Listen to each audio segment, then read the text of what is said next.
de gigolo dans les rangs remplacent les vrais dozos. Africains désorientés, désorientés, désorientés. En quête de notre équilibre, on tombe dans l'excès, l'excès.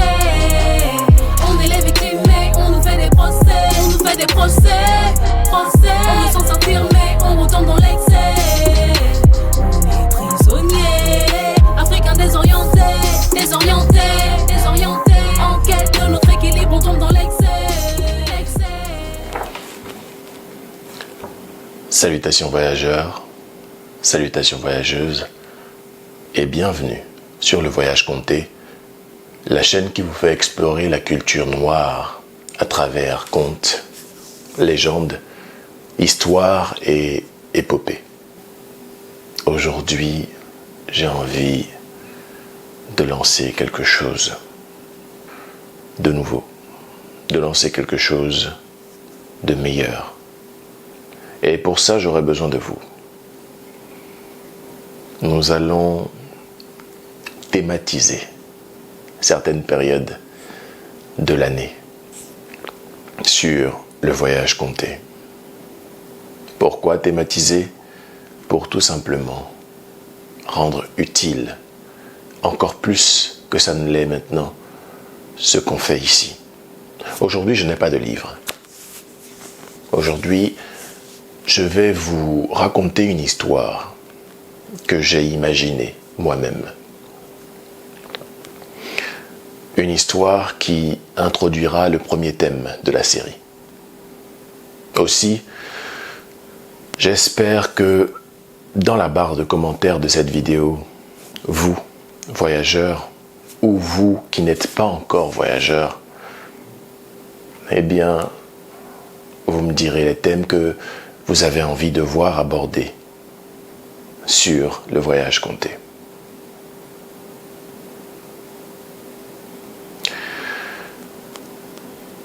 Sans plus attendre, laissez-moi vous introduire à une histoire originale qui vient pour le coup d'Afrique et pas d'un pays en particulier. Je n'ai pas encore trouvé le titre, mais si vous regardez la vidéo, le titre devrait s'afficher maintenant.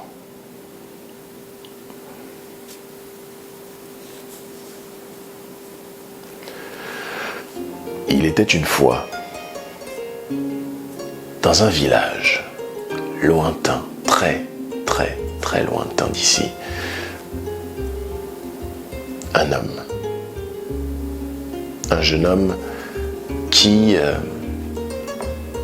était adulé par les enfants de son quartier et qui était respecté et admiré par les aînés de son quartier. Un jour, par soif de connaissances, par soif de développement, par soif d'émancipation, ce garçon entreprit un voyage. Un voyage qui allait s'annoncer long, très long. C'est ainsi que, après avoir fait les au revoir de commodité, après avoir dit à ses parents, à ses amis et à sa famille, proche comme éloignée, qu'il avait envie de partir, celui que nous allons appeler Sedjro. Et oui, j'aime beaucoup les Sedjro. Celui que nous allons donc appeler Sedjro décida de prendre la route et de partir. Sedjro ne savait pas où il allait. Sedjro voulait juste découvrir. Sedjro voulait juste explorer. Sedjro se disait que, en sortant de son village, il acquerrait une connaissance qui n'existe pas chez lui. C'est alors que Sedjro initie son voyage. Il part de son village, le village l'acclame, Il est heureux. Il a 19 ans. Et il n'a rien connu d'autre que son village. Et le voilà sur la route, en train de marcher vers une destination jusque-là encore inconnue. Seijiro marche jour et nuit. Il n'a pas de rendez-vous, mais quand il est fatigué, il s'arrête sur le bas-côté. Et oui, ce sont des chemins, donc pour ne pas entraver la libre circulation des chevaux, Seijiro s'arrête sur le bas-côté et établit son bivouac. Et il s'y repose. Après ses petites chasses, mange son agouti, tantôt son serpent, tantôt juste un rat. Et le lendemain, après un repos bien mérité, il reprend la route. Seijiro, après 5 jours de marche, arrive à l'orée d'un village. Un village qui jusque-là était encore inconnu de Seijiro. C'était le village le plus proche du sien, celui avec lequel les aînés commercent depuis toujours. Seijiro est curieux. Alors Seijiro s'y engouffre. C'est alors que Seijiro voit que ces personnes sont bien étranges. Ici, tout le monde marche sur la tête. Moi, je ne sais pas faire ça. Eh bien, je vais continuer à marcher comme je le fais. Seijiro continue à marcher comme il le fait, sur ses pieds, fermement. C'est alors que tous ceux du village des marcheurs sur tête le regardent bizarrement. Qui est cet homme qui marche à l'envers? Qui est cet homme qui, alors qu'il voit tout le monde marcher sur la tête, décide que lui, voilà, ça ne s'applique pas à lui? Qui est donc cet étranger farfelu? Seijiro, il ne comprend déjà pas la langue du village des marcheurs sur tête, donc il continue, il entend juste des personnes piailler de droite à gauche et il n'est pas atteint. Alors il continue de marcher et il se retrouve devant une échoppe qui lui paraît familière. Un oncle de Seijiro, qui était parti depuis belle lurette, avait établi son échoppe dans ce village des marcheurs sur tête. C'est alors qu'il vit son oncle et il lui demanda « Mais oncle, que se passe-t-il dans ce village? Pourquoi tout le monde ici marche sur la tête? Est-ce qu'ils sont fous ?» L'oncle qui s'esclaffe et qui dit « Mais non, Seijiro, c'est comme ça ici. » Seijiro, curieux, demande « Mais pourquoi ?» L'oncle répond « C'est comme ça. Ne cherche pas, c'est comme ça. » Seijiro n'est pas satisfait. Et il demande alors à son oncle « Mais qui est-ce qui a décrété qu'on marche sur la tête ici ?» Seijiro, c'est le roi qui a dit ça. Va voir le roi du village si tu veux avoir plus d'informations. Mais comment moi, un simple passant, est-ce que je peux voir le roi du village? Eh bien, Seijiro, il suffit que tu ailles vers la case là-bas et que tu dises que c'est ton oncle qui t'a envoyé. Ok. Seijiro, il va, parce qu'il est curieux, il veut savoir. Il va dans la case du roi du village. Le roi du village, il est étonné. Qui est cet homme qui ose faire l'affront de venir face à moi sans marcher sur la tête, voyons? Qui est cet individu? Eh bien, Seijiro se présente. Je suis un étranger, cher roi. Je ne suis que de passage. J'explore à la recherche de connaissances pour savoir ce qui se passe ailleurs et voir si il y a des meilleures choses chez vous que chez moi, que je peux rapporter chez moi. Le roi alors se lance dans une longue tirade pour exposer tous les bénéfices de vivre chez lui. Ah, chez nous, c'est vraiment riche. C'est pas comme les villages de Pekno qu'il y a autour. vraiment chez nous, c'est vraiment le top du top. Hein, parce que de toute façon, quand on est chez nous, on n'a même pas besoin d'aller ailleurs parce que chez nous, il y a tout. Sedgro se lève et dit, ici, il y a tout? Mais pourquoi vous marchez sur la tête alors? Eh bien, un jour, je suis tombé et parce que je n'avais pas envie, le roi, il se livre un peu à Sedgro. Vu que c'est un étranger, un passant, il ne risque rien. Je suis tombé et un jour, je ne voulais pas me ridiculiser et depuis ce jour-là, vu que j'étais tombé sur la tête et que je me suis rendu compte qu'on pouvait sautiller de tête en tête pour ne pas avoir l'air bête, eh bien j'ai décrété que c'était la nouvelle façon de marcher. Voilà maintenant pourquoi tout le monde marche sur la tête dans mon village. Sedgro remercie le roi et reprend sa route. Après avoir dit au revoir à son oncle, il continue. Même scénario, Sedgro qui bivouaque sur le bas-côté du chemin lorsqu'il se sent fatigué et qui reprend sa route dès le lendemain matin. Et il marche, une semaine durant. Et oui, une semaine sans voir le moindre village. Peut-être de temps en temps des camps de chasseurs avec qui ils partagent leur pitance, mais autrement, pas de village à l'horizon. Sedgro arrive alors dans un deuxième village. Le village des marcheurs sur bras gauche. Eh bien, tout le monde ici marche sur bras gauche. Quelle est cette foutaise encore? Sedgro avance dans le village. Lui, comme d'habitude, il ne se laisse pas atteindre. Il ne comprend pas forcément la langue qui est employée par les marcheurs sur bras gauche. Du coup, il se hasarde directement, puisqu'il n'a pas d'oncle pour le renseigner dans ce village. Il se hasarde directement à aller voir le roi du village. Roi du village, je demande audience auprès de vous. Est-ce que vous acceptez de me recevoir? Le roi est interloqué. Qui est cet homme qui vient chez moi et qui marche sur ses deux pieds alors que tout le monde ici marche sur son bras gauche? Il demande au roi, mais roi, comment allez-vous? Est-ce que la famille va bien?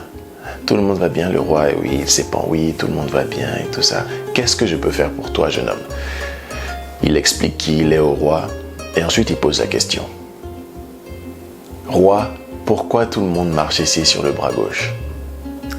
Eh bien, un jour, je suis allé en guerre et j'ai été amputé des jambes et du bras droit. Depuis, vu que je ne peux me déplacer que avec mon bras gauche, eh bien j'ai décrété que tout le monde devra se déplacer sur son bras gauche. Et depuis lors, tout le monde se déplace sur son bras gauche ici. Alors je te prie, quand tu sortiras, déplace-toi sur ton bras gauche, s'il te plaît.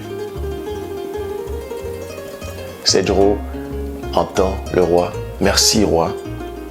Et dès qu'il sort, Sedgro se déplace sur son bras gauche jusqu'à la sortie du village, où il se remet sur ses pieds et continue sa route. Sedgro refait le même manège pour aller vers le village suivant. Et là, il arrive au village où tout le monde, pour se déplacer, roule par terre.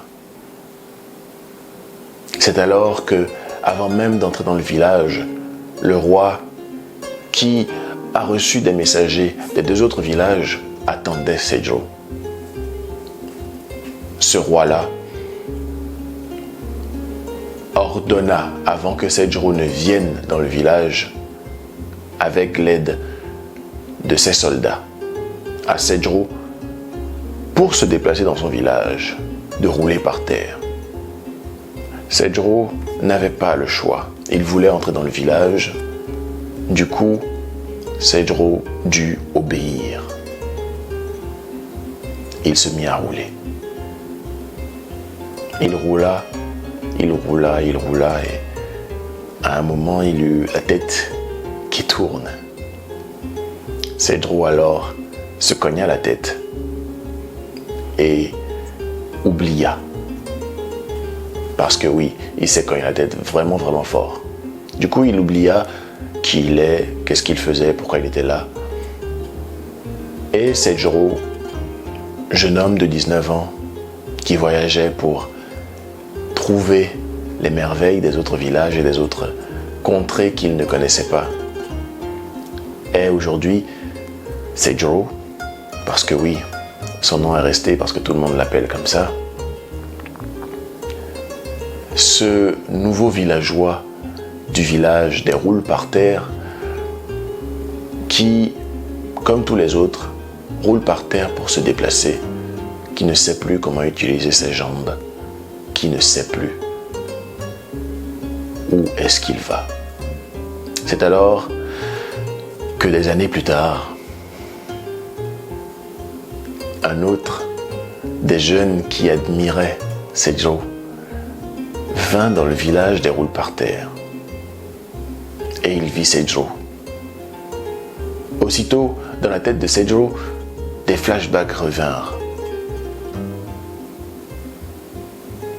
Il vit ce jeune homme et il se souvint. Il se souvint non pas d'où il allait, mais d'où il venait. C'est alors que, ne s'étant plus servi de ses jambes depuis un bon moment, elles étaient devenues quelque peu atrophiées. Et Cedro se mit à rouler pour sortir du village, rejoindre ce jeune homme qui l'avait appelé et qui l'attendait. Cedro se rappela qu'il se servait à un moment de ses jambes. Il essaya de se remettre sur ses jambes, mais il ne put le faire. Le jeune qui passait aida Cedro à se remettre sur ses jambes en s'appuyant sur ses épaules, l'accompagna une partie du chemin et, laissant Cedro tout seul, continua sa route. Cedro avait pris de l'âge. Il n'avait plus 19 ans. Il était maintenant dans sa trentaine. Et Cedro se mit à penser. Qu'ai-je trouvé? Qu'ai-je trouvé de si valeureux? Qu'ai-je trouvé de si bien dans les autres villages qu'il n'y avait pas dans le mien? En quoi est-ce que mon voyage m'a fait grandir?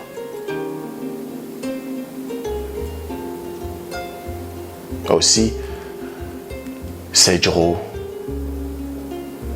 en voyant passer les jeunes qui emboîtèrent son pas, croyant que Cedro avait trouvé le bonheur quelque part et qu'il rentrait juste pour l'étaler. Croisant ces jeunes, Cedro leur adressa une parole. Même si vous ne savez pas où vous allez, rappelez-vous d'où vous venez. C'est ainsi que se clôt mon histoire qui finit un peu en cliffhanger, je sais. Mais si vous voulez la suite,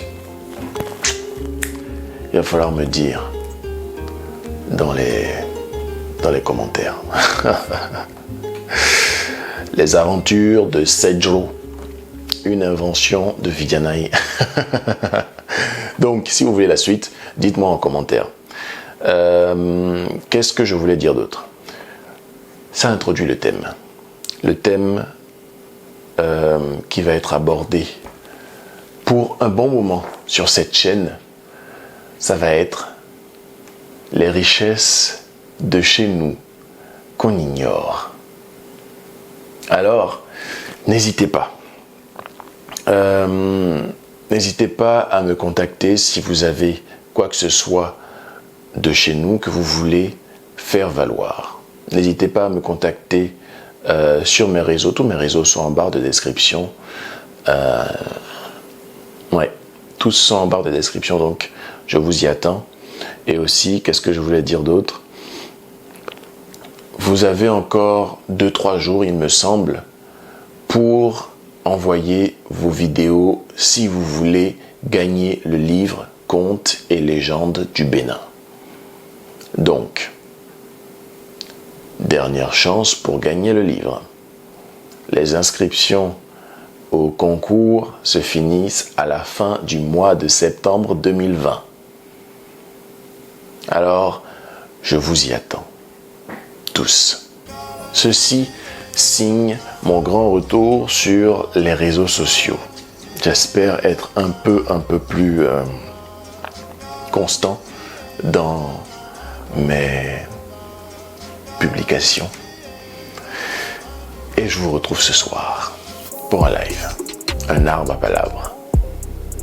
Et d'ici là, voyageurs, voyageuses, au revoir.